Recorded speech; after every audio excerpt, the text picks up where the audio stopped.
Olá, alunos! Tudo bem?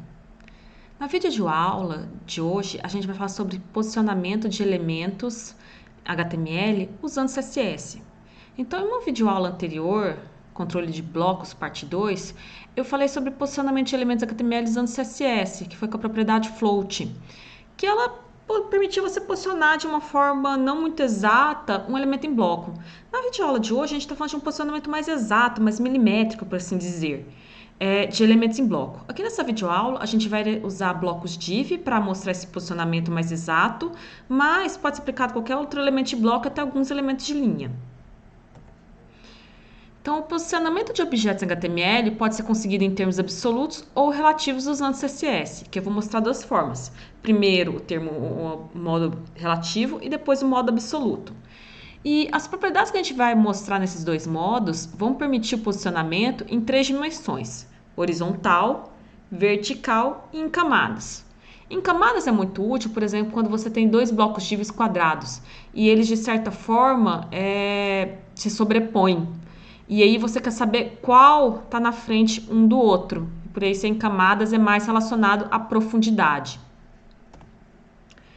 Para fazer isso, a gente vai usar três propriedades que atuam em conjunto: a position, a top e a left.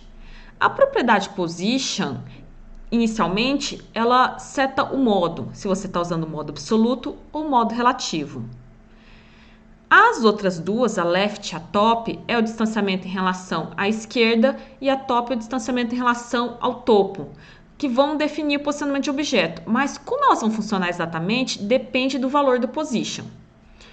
Então, os atributos vão localizar o objeto na tela de forma absoluta ou de forma relativa.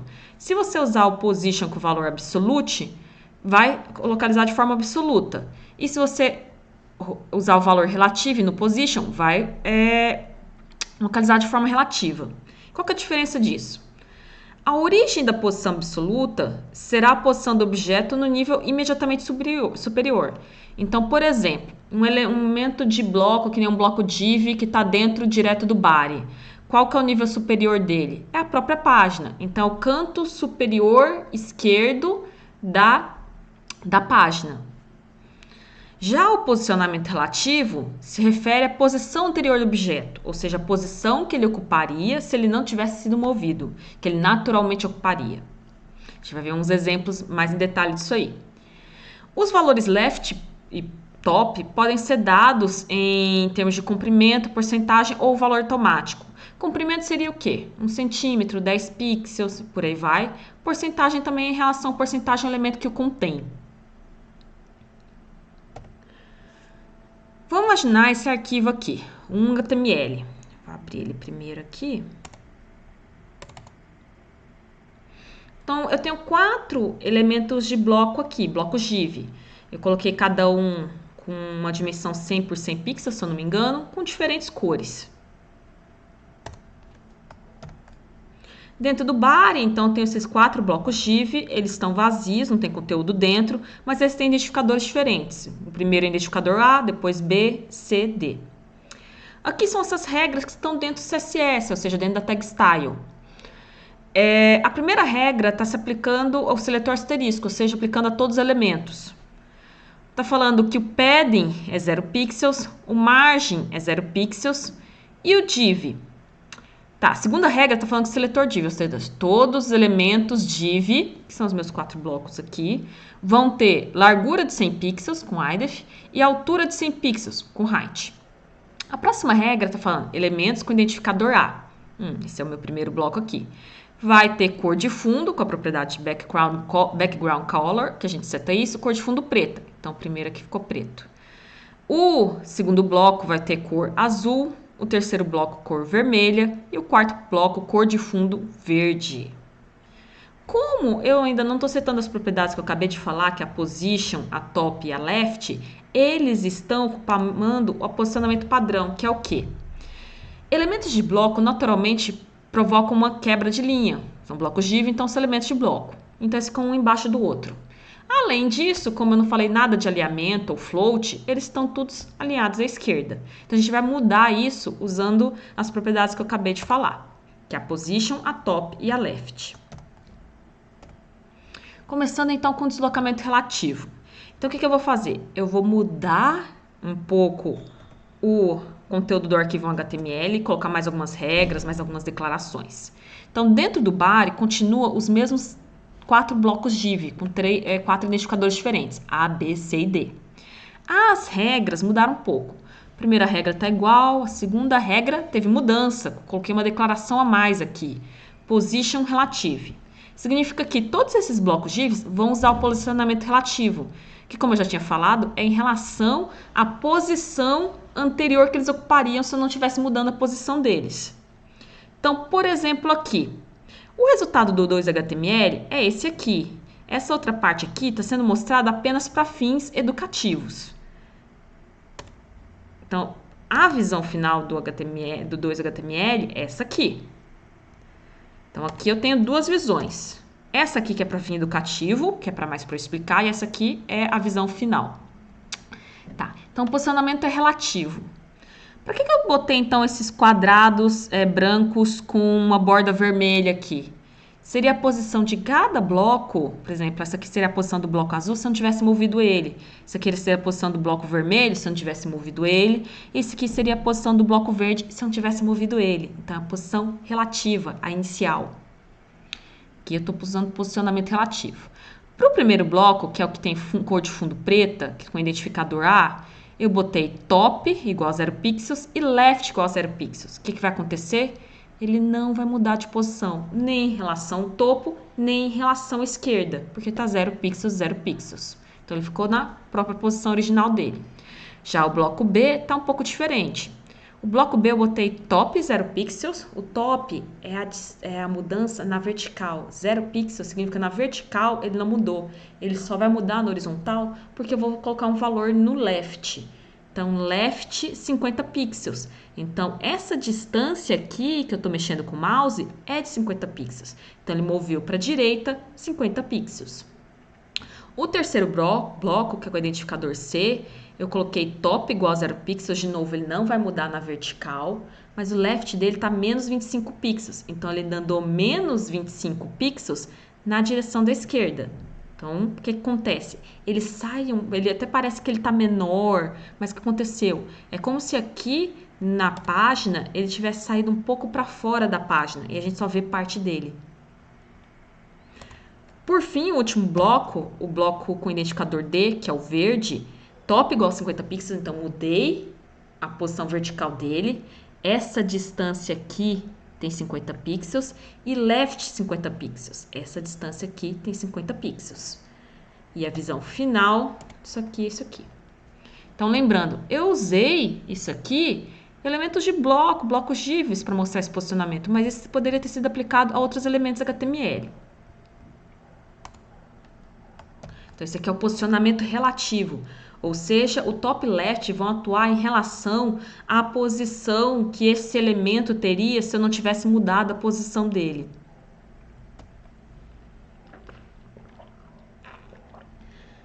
O 3HTML aqui, eu mudei um pouco as regras. A gente tem os mesmos 4 blocos, o A, B, C e D, que tem diferentes cores de fundo. A segunda regra, o que eu fiz? Primeira coisa que eu fiz diferença. Eu não estou querendo mais exemplificar para vocês o deslocamento relativo. Vou mudar agora para o deslocamento absoluto. Então, aqui no position, e aqui vai aplicar para todos os blocos, porque todos eles são div, vai mudar para o posicionamento absoluto. E o posicionamento absoluto tem relação ao quê? Seria o canto superior esquerdo do nível que contém ele. Então, aqui nesse 3HTML, esses 4 blocos div estão dentro de o quê? Do body. Então, qual é o elemento que contém ele? É a página como um todo. Então, conta a partir do quê? Do canto superior esquerdo aqui da página. Tá. Essa regra aqui está falando que o elemento com identificador A vai ter top igual menos 50 pixels e left igual menos 50 pixels. O que acontece?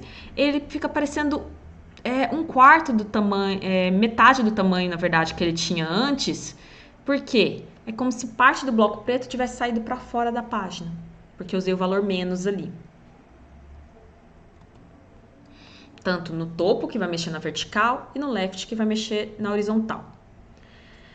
O elemento B, tá falando top igual a 50 pixels, left igual a 50 pixels. Significa que essa distância aqui tem 50 pixels, o top, e essa distância aqui, o left, tem 50 pixels. O elemento C, que é o cor de fundo vermelho, que é o bloco C, vai ter top 150 pixels, então o topo aqui tem 150 pixels. Left, 150 pixels também, essa distância aqui também é 150 pixels. Eu fiz um cálculo matemático aí, bem simples na verdade, de forma que os bloquinhos estivessem encostando um na ponta do outro. E por fim, o último bloco D, a distância aqui vai ter 250 pixels em relação ao topo e 250 pixels em relação à esquerda, com left. Então, esse é o deslocamento absoluto. Nesse caso aqui, os meus blocos div estavam dentro direto do body, então o elemento que contém é a página. Mas, vamos supor que nem nesse caso aqui, esse aqui é o 4HTML. Eu tenho de novo os 4 blocos div, só que eles não compostos direto dentro do body. Eles estão dentro de outro bloco div que tem cor de fundo branca e borda preta, sólida. Então, eles não estão direto dentro do body, eles estão dentro de outro bloco maior. Esse aqui é o 4HTML. Então, meus 4 blocos divs agora estão dentro de outro bloco div. Então, o elemento imediatamente superior a eles não é a página, é esse bloco maior aqui, que está contendo eles.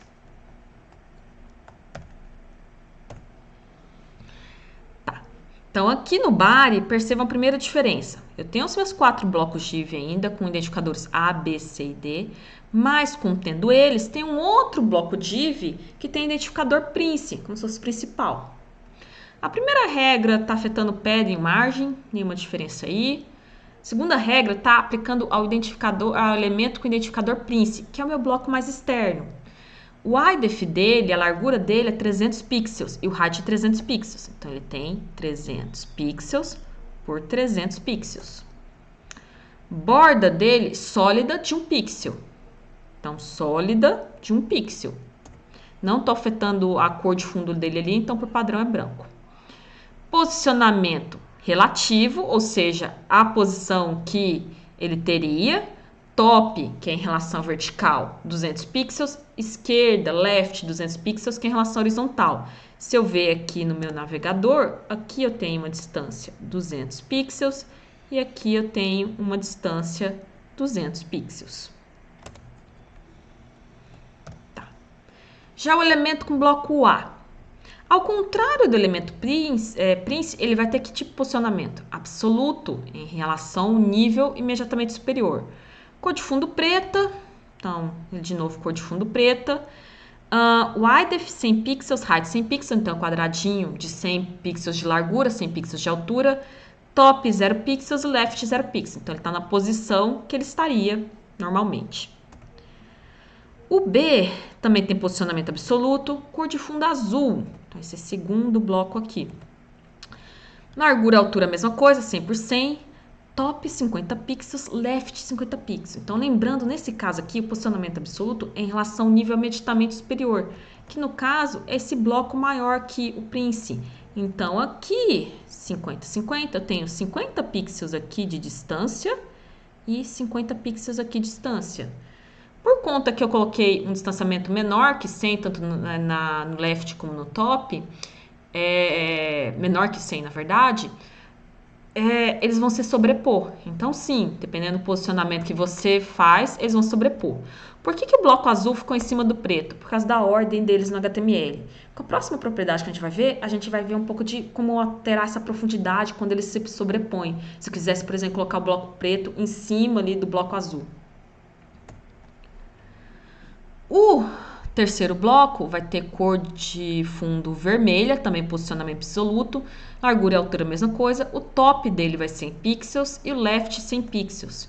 Então aqui top 100 pixels, left 100 pixels. Do jeito que eu coloquei, ele também ficou sobrepondo ao azul. O verde é o último, também posicionamento absoluto, cor de fundo verde, width e height estão a mesma coisa, um quadradinho 100 por 100 pixels. Top 150 pixels, left 150 pixels. Então, aqui essa distância top tem 150 pixels. Left tem 150 pixels. Por que ficou nessa ordem aqui de sobreposição? Porque o verde foi o último a ser definido, que é o elemento com bloco D, aqui no código, dentro do body. Mas se eu quisesse mudar essa profundidade deles em relação ao outro, quando eles se sobrepõem, isso é bem visível, eu consigo mudar isso com a próxima propriedade que eu vou ensinar, que seria a z-index. Então, a propriedade z-index, ela vai permitir ordenar os objetos em camadas, como se fosse profundidade. Muito útil, que nem nesse caso aqui, quando você tem elementos, blocos que estão se sobrepondo. Aí você consegue definir qual que é a profundidade de cada um. Aí é mais visível. Para usá-la, basta definir em cada objeto, você vai dar um z-index para cada objeto e dar um certo número. Que número? É um número inteiro, positivo, e o número é a camada de exibição. Quanto maior o número, mais alta a camada que sobrepõe camadas mais baixas. Então, imagina que eu tenho os 4 blocos. Primeira, o número com a camada mais alta é o 4. Depois 3, 2, 1. Então, 4 maior que 3, que é maior que 2, que é maior que 1. Então, esse aqui é o 5 HTML. Como que eu fiz isso aqui? Deixa eu mostrar ele aqui. Então, aqui o preto, mesmo tendo sido definido antes no HTML, dá pra ver que o bloco A é o primeiro, ele tá para cima dos outros. Por quê? Ele tá com um z-index maior do que o azul, por exemplo. Então, aqui, de novo, ele é parecido com os códigos anteriores, e a maior mudança aqui é no z-index. Então, o top e o left foram usados de certa forma para que eles fizessem com esse posicionamento. E o posicionamento é absoluto. O z-index do bloco A, que é o cor de fundo preto, está 4. O z-index do bloco B, que está com cor de fundo azul, está 3. 4 é maior que 3. Então, o preto fica, mesmo eles estão sobrepondo, o que acontece? Se eu não tivesse usado o z-index, o azul teria ficado em cima do preto, simplesmente porque ele foi definido depois aqui no body. Mas, desse jeito, eu consegui que o preto ficasse em cima do azul, porque eu usei um valor 4 e 3 aqui. 4 é maior que 3. O terceiro, que é o bloco vermelho, vai ter um z-index 2, ou seja, a profundidade menor ainda. E o último bloco vai ter z-index igual a 1, ou seja, uma profundidade menor ainda. Vou mexer aqui um pouco na profundidade para mostrar algumas coisas para vocês. Então, por exemplo, eu poderia trocar o z-index aqui dos blocos do meio. Esse aqui vai ficar 2, esse aqui vai ficar 3, para mostrar um pouco. Eu vou salvar aqui e recarregar aqui. Estão percebendo? Então, esse aqui ficou 4, esse aqui ficou 2, 3, 1. Então, esse aqui é 2, é menor que 4, é menor que 3. Então, ele ficou para baixo. Pode, em alguns casos também, tá, pessoal? Vocês terem elementos na mesma camada. Aqui não ficou tão evidente que o primeiro bloco é 4, o segundo é 3, porque eles não estão sobrepondo. Mas poderia também ter colocado aqui esse bloco aqui na camada 4. Posso botar mais de um objeto na mesma camada. E visualmente não ia dar muita diferença, tá? Deixa eu voltar aqui, que era antes. Opa. 4, 3, 2, ok. Então, o z-index aqui, ele vai conseguir alterar a profundidade. Se eu usar números inteiros, quanto maior o número, maior a camada. E para essa videoaula só. Tchau.